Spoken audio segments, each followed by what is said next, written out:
राज्य में नक्सलवाद प्रभावित इलाकों के लिए मल्टी डायमेंशनल यानी बहुपक्षीय रणनीति पर बल दिया गया, जिसमें नक्सलियों से खाली कराए गए इलाकों में तेज विकास को प्राथमिकता दिया गया।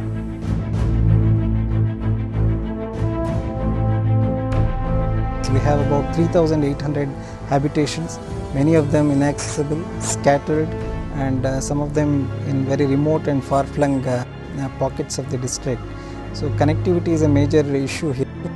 In order to ensure connectivity to most of these habitations, under PMGSY, Prime Minister's Gramin Sadak Yojana, about 580 crores has been sanctioned, and in about 1 year's time, most of these habitations, of these 3,800 habitations, 2,000 don't have Pakka roads as of now. So by the time this project is completed, many of these habitations will be connected. Yeah, Amma Pilupu. When a fellow is outside, Amma Pilustundi. Amma means mother. Amma is calling. Is a sentimental. A fellow cannot sustain, cannot stay outside the family with a mother. Attachment is a very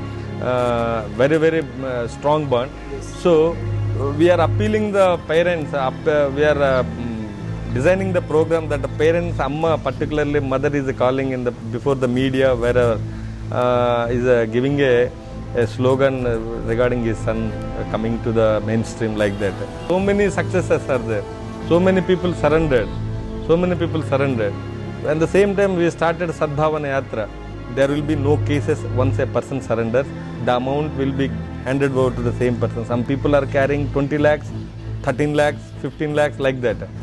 Once a person gets surrendered, the amount will be given to the same person and to that family. There will be no cases, no harassment for police side. ग्रामीण इलाकों में रोजगार पैदा किए गए, स्कूलों का निर्माण किया गया, राशन की दुकानों के जरिए सस्ता अनाज उपलब्ध कराया गया। राज्य सरकार जो है वो नक्सल प्रभावित राज्यों में जो विकास के लिए ढांचागत सुविधाएं विकसित करने के लिए जो PMGSY है उसके जरिए सड़कों से उन्हें जोड़ने की कोशिश की जा रही है, और खास तौर से इन इलाकों में पेयजल की व्यवस्था की जा रही है, जिससे लोगों को साफ पानी पीने के लिए मिल सके। इसके साथ ही इन इलाकों में एक खास योजना जो इंदिरा अम्मा योजना है उसकी बहुत ज़्यादा तारीफ की जा रही है, उसे बहुत ज़्यादा सराहना मिल रही है। हालांकि सुनने में ये इंदिरा आवास योजना जैसे ही लगती है, लेकिन इसकी खास बात ये है कि इसमें इंदिरा अम्मा जो योजना है उसमें करीब 3 गुनी ज़्यादा राशि स्थानीय लोगों को घर बनाने के लिए दी जाती है। As part of the MGNREGA, there are many different programs are implementing, something like horticulture, plantation, and something like coffee plantation. These activities are also implementing in the area. As part of the government, they are addressing many other issues also, something like housing, education. They are doing these things. But only the thing is, when compared with the plain and tribal area, designing of the program, whereas designing what government is doing is the same type of prototype of design is pushing into the tribal area also. We have to look after their tradition and what their practice also have to be considered while designing the program, particularly for the tribal area. This has to be addressed. Very radical changes are being brought about by these schemes, particularly MGNREGA. There has been very predominant participation of tribals in the NREGA program. In this district, about 800 crores has been the wage expenditure till date. Of these 800 crores, 400 crores has been spent in tribal areas. Chintapalli में घूमते हुए हमें सर्व शिक्षा अभियान के परिणाम भी साफ देखने को मिले।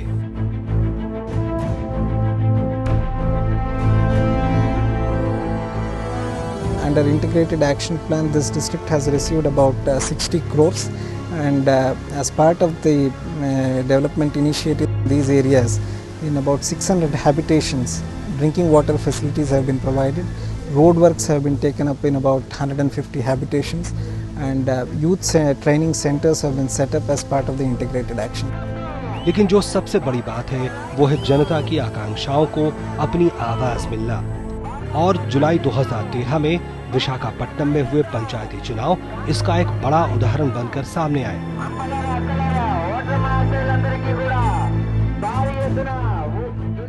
पंचायत इलेक्शंस का हुआ है तो उसमें 70% वोट वहाँ के इलाकों में डाली गई है, जो कि प्योरली ट्राइबल वोट है। और उससे यही बात सामने आती है कि बिना किसी वायलेंस के बिना किसी माओइस्ट इंसिडेंट के अगर 70% वोट वो भी इतनी बारिश के टाइम में और वो भी माओइस्ट थ्रेट होने के बावजूद अगर डाली जाती है तो ये बहुत अच्छा साइन है। बात चाहे झारखंड में आदिवासियों के लिए वन अधिकार कानून की बात हो या फिर आंध्रा में विकास योजनाओं की आदिवासियों तक पहुंच की, ये बात साफ तौर पर निकल कर आई कि विकास के पीछे इस समुदाय को विशेष तवज्जो की दरकार है। It is required so many grants and so many aspects. After that we can say that we have achieved the target. So geographical area is the main constraint for the development. We are succeed in that 2-3 villages in the Visakha agency.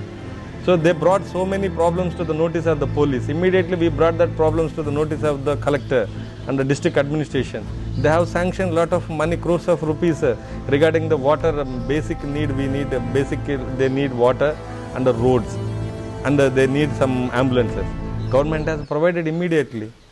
So like that we are winning the hearts of the core area people.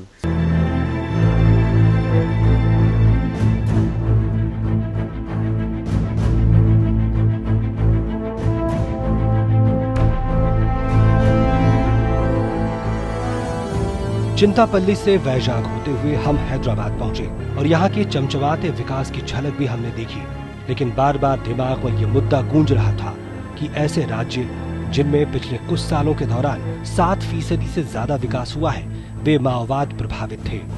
इनमें बिहार, ओडिशा, छत्तीसगढ़, आंध्र प्रदेश और झारखंड शामिल हैं। यानी साफ है कि विकास की रणनीति में गिरावट नहीं आई है, बल्कि बहुत कुछ किया जाना बाकी है।